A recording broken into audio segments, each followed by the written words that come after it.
1000 ಸುಳ್ಳು ಹೇಳಿ ಒಂದು ಮದುವೆ ಮಾಡು ಅನ್ನುವಂಥ ಮಾತಿದೆ. ಆದರೆ ಉತ್ತರ ಪ್ರದೇಶದಲ್ಲಿ ಒಂದು ಸುಳ್ಳು ಹೇಳಿ 100 ನಕಲಿ ಮದುವೆ ಮಾಡಿ ವಂಚನೆ ಮಾಡಲಾಗಿದೆ. ಸಾಮೂಹಿಕ ವಿವಾಹದ ಹೆಸರಿನಲ್ಲಿ ಖತರ್ನಾಕ್ ವಂಚಕರು ಯೋಗಿ ಸರ್ಕಾರಕ್ಕೆ ಮಖಮಲ್ ಟೋಪಿ ಹಾಕಿದ್ದಾರೆ.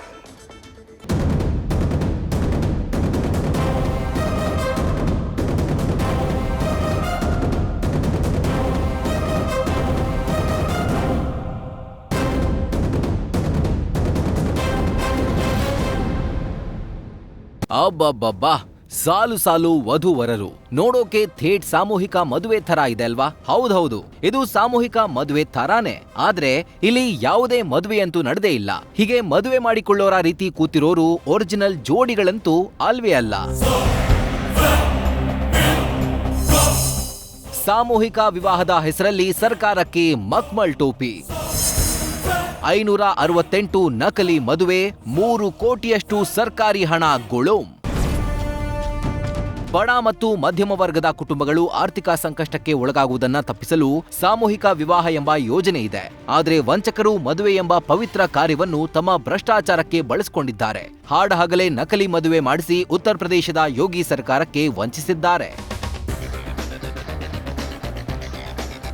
ಉತ್ತರ ಪ್ರದೇಶದ ಬಾಲಿಯಾದಲ್ಲಿ ಜನವರಿ 25ರಂದು ಸಾಮೂಹಿಕ ವಿವಾಹ ಕಾರ್ಯಕ್ರಮ ಆಯೋಜನೆ ಮಾಡಲಾಗಿತ್ತು. ಆದರೆ ಇಲ್ಲಿ ನಡೆದ ವಿವಾಹ ಕಾರ್ಯಕ್ರಮ ನಕಲಿ ಅನ್ನೋದು ಬೆಳಕಿಗೆ ಬಂದಿದೆ. ಸರ್ಕಾರದ ಹಣವನ್ನ ಲೂಟಿ ಮಾಡಲು ಸರ್ಕಾರಿ ಅಧಿಕಾರಿಗಳ ಜೊತೆ ಸೇರಿ ಗ್ಯಾಂಗ್ ಒಂದು ನಕಲಿ ವಿವಾಹ ಮಾಡಿರೋದು ಗೊತ್ತಾಗಿದೆ.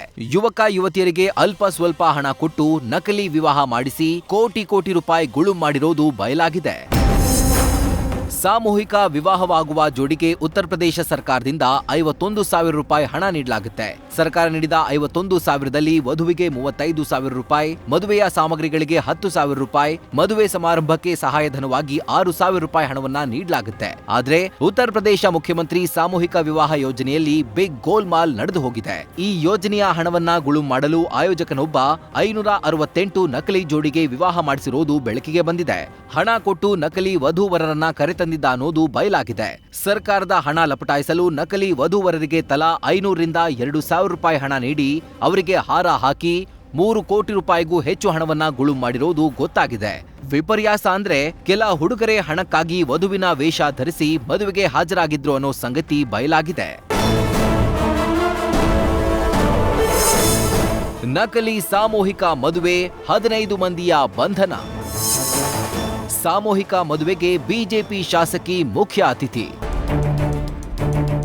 ನಕಲಿ ಸಾಮೂಹಿಕ ವಿವಾಹ ಆಯೋಜಿಸಿದ ಆರೋಪದಲ್ಲಿ 2 ಸರ್ಕಾರಿ ಅಧಿಕಾರಿಗಳು ಸೇರಿದಂತೆ 15 ಮಂದಿಯನ್ನ ಉತ್ತರ ಪ್ರದೇಶ ಪೊಲೀಸರು ಬಂಧಿಸಿದ್ದಾರೆ. ಇನ್ನು ನಕಲಿ ಸಾಮೂಹಿಕ ಮದುವೆ ಕಾರ್ಯಕ್ರಮಕ್ಕೆ ಬಿಜೆಪಿ ಶಾಸಕಿ ಕೇತಕಿ ಸಿಂಗ್ ಮುಖ್ಯ ಅತಿಥಿಯಾಗಿ ಆಗಮಿಸಿದ್ರಂತೆ. ಹೀಗಾಗಿ ನಕಲಿ ಸಾಮೂಹಿಕ ವಿವಾಹದ ಬಗ್ಗೆ ಭಾರೀ ಸಂಶಯಗಳು ಮೂಡಿವೆ.